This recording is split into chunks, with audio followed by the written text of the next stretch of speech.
Students, आपका फिर से स्वागत है मौलिक क्लासेस की इस ऑनलाइन लेक्चर वीडियो में। मेरा नाम तनुज पांडे और मैं इस चैनल के माध्यम से आपके सामने स्टैटिस्टिक्स से रिलेटेड लेक्चर वीडियोस लेकर आता हूं।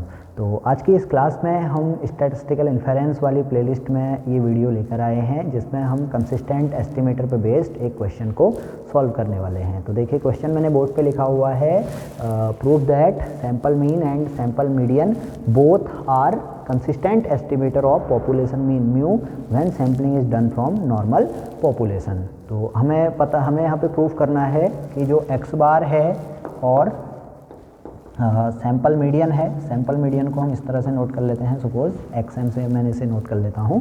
तो x बार और xm दोनों क्या हैं, म्यू के कंसिस्टेंट एस्टिमेटर हैं। तो ये मुझे यहाँ पे प्रूफ करना है। तो देखिए, प्रूफ करने के लिए मैं कंसिस्टेंट एस्टिमेटर्स की नेसेसरी एंड सफिशिएंट कंडीशन यहाँ पे यूज करूँगा।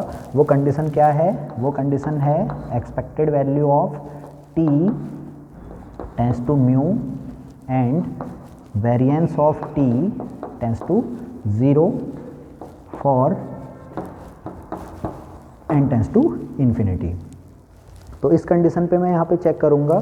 तो देखिए, जब मैं expected value of x bar calculate करूँगा तो ये आपको पता है कितना आएगा, म्यू आएगा।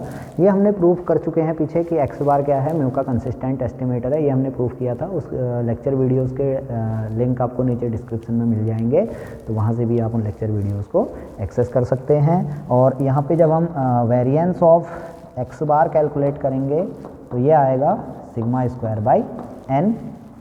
तो जब हम यहाँ पर लिमिट अप्लाई करेंगे तो जब हम कहेंगे भाई as n tends to infinity, तो ये देखिए expected value of x bar हमारा म्यू रहेगा और वेरिएंस ऑफ x बार ये हमारा क्या होगा, 0 को टेंड करेगा। तो हम कहेंगे भाई x बार क्या है हमारा, एक म्यू का कंसिस्टेंट एस्टिमेटर। तो मैंने कह दिया x bar is consistent for mu.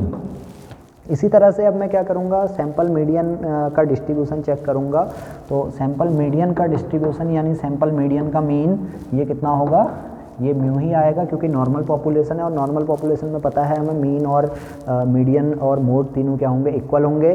तो यहाँ पर सैंपल में एस्टिमेटर भी क्या हो जाएंगे, हमारे इक्वल हो जाएंगे, क्योंकि सैंपल हमारा कहाँ से लिया गया है, नॉर्मल डिस्ट्रीब्यूशन से लिया गया है। तो चाहे मीन का एवरेज हो या मीडियन का एवरेज हो, दोनों क्या आएगा, सेम आएगा। अब जब वेरिएंस की बात होगी तो देखिए, जब भी हम वेरिएंस डिफाइन करते हैं तो मीडियन का वेरिएंस हम डिफाइन करते हैं 1/4n f स्क्वायर, जहाँ पर f हमारा होता है मीडियन ऑर्डिनेट।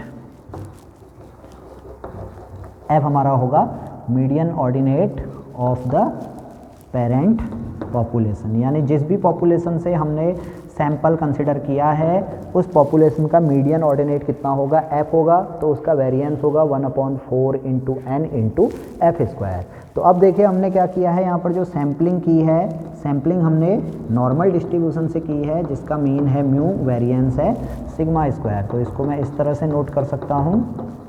मैंने कहा भाई xi follows normal distribution with mean mu and variance sigma square for every i varies from 1 to up to n।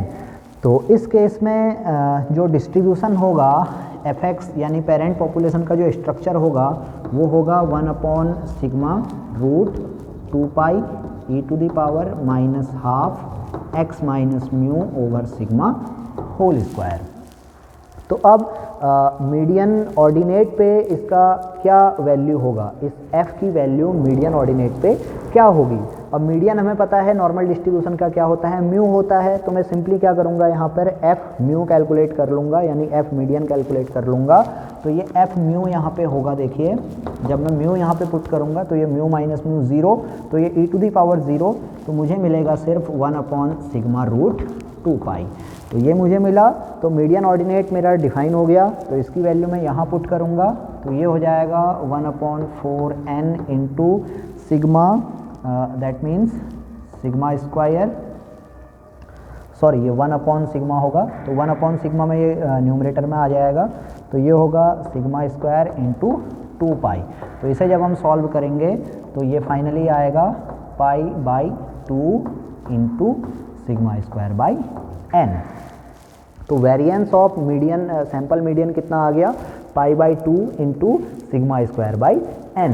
तो इसमें अब हम चेक करेंगे, देखिए कंडीशन फिर से हम चेक करेंगे। यहाँ पे मैंने लिखा expected value of X bar equal to mu, तो यहाँ पे एक्स बार की जगह पे मैं मीडियन ले लेता हूँ। तो expected value of sample median is mu and variance of sample median ये कितना है, ये है π/2 into sigma square by n।